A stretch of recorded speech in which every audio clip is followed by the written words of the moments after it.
Farei agora a contextualização dos autores e suas abordagens. Vou falar primeiramente de Vygotsky. Vygotsky é um dos principais teóricos da psicologia histórico-cultural, que emergiu durante a Revolução Russa. Vygotsky se opôs às visões reducionistas e naturalizantes do desenvolvimento humano, defendendo que o ser humano é um ser histórico, social e culturalmente inserido. Ele enfatizou a importância da dimensão social, interpessoal e cultural na construção do sujeito psicológico. Quem Vygotsky faz a crítica? Um dos segmentos da crítica são para os behavioristas. Segundo Vygotsky, os behavioristas eles reduzem o comportamento humano a uma série de respostas a estímulos ambientais. Essa abordagem ignora processos mentais internos e a influência da cultura e da história do desenvolvimento dessa pessoa. É uma das críticas, mas ele faz outras críticas para outros tipos de abordagem. Já Vallon, por sua vez, também se opôs às correntes psicológicas que enfatizavam processos lineares e biologizantes do desenvolvimento. Ele destacou o papel central do meio social no desenvolvimento humano, especialmente no que diz respeito às emoções e à linguagem. Em relação ao desenvolvimento que se tange ao pensamento, à linguagem e às emoções, Vygotsky ele argumenta que o desenvolvimento das funções mentais superiores, como o pensamento e a linguagem, é resultado da fusão dos planos natural e cultural. A linguagem, por exemplo, é vista como um sistema de representação simbólica que permite o compartilhamento social das produções culturais. Vygotsky também destacou a importância da mediação, o uso de instrumentos e signos como linguagem, como processo de desenvolvimento. Aí você deve estar perguntando o que é essa fusão de planos natural e cultural. Veja só, eu vou trabalhar com um exemplo, mas quando se fala de plano cultural, refere-se aos aspectos biológicos inatos do desenvolvimento humano. E isso inclui características genéticas, como a maturação e o sistema nervoso, e os processos fisiológicos que sustentam o crescimento e o desenvolvimento. Por exemplo, a capacidade de um bebê de sugar o leite materno é um reflexo inato, parte do plano natural. O desenvolvimento do cérebro e do sistema nervoso que permite que a criança comece a andar e a falar. Agora, já o plano cultural, veja só, a criança está com dificuldade de aprender cálculos matemáticos. Plano natural, está com essa dificuldade. Mas aí chega um professor e vai lá e ajuda o jovenzinho a fazer as suas continhas.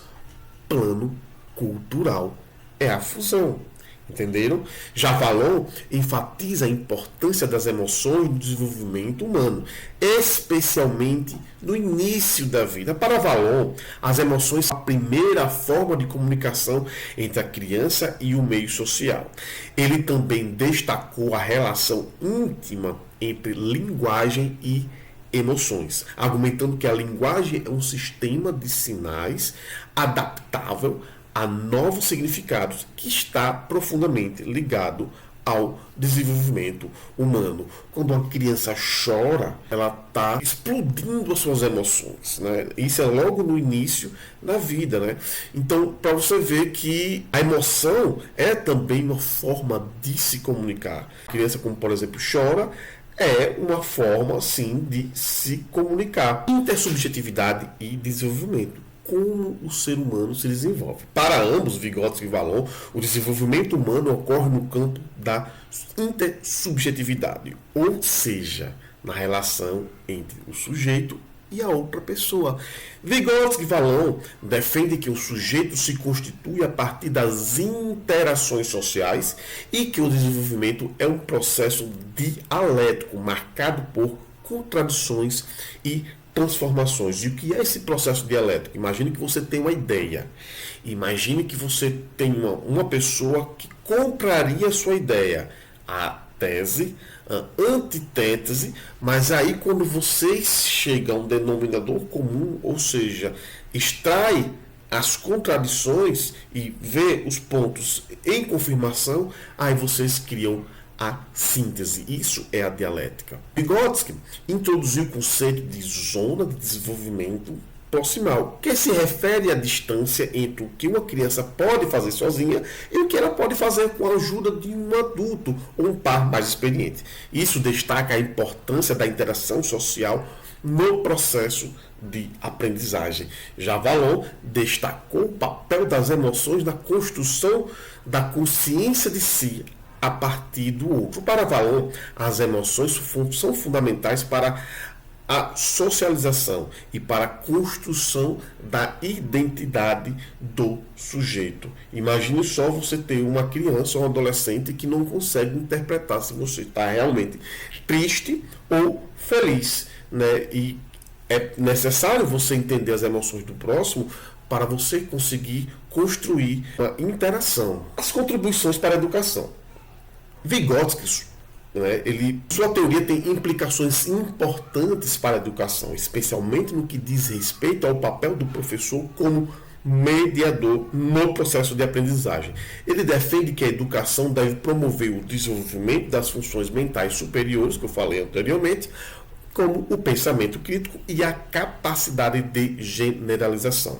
Já Vallon, ele oferece uma visão mais integrada do desenvolvimento, destacando a importância de considerar tanto os aspectos cognitivos quanto os emocionais no processo educativo. Vallon argumenta que a escola deve ser um espaço onde a criança possa desenvolver não apenas as suas habilidades intelectuais, mas também suas capacidades emocionais e sociais. Se está triste, não precisa chorar, só se quiser. Mas você pode ir para o professor e dizer: professor, eu estou triste por isso e por aquilo.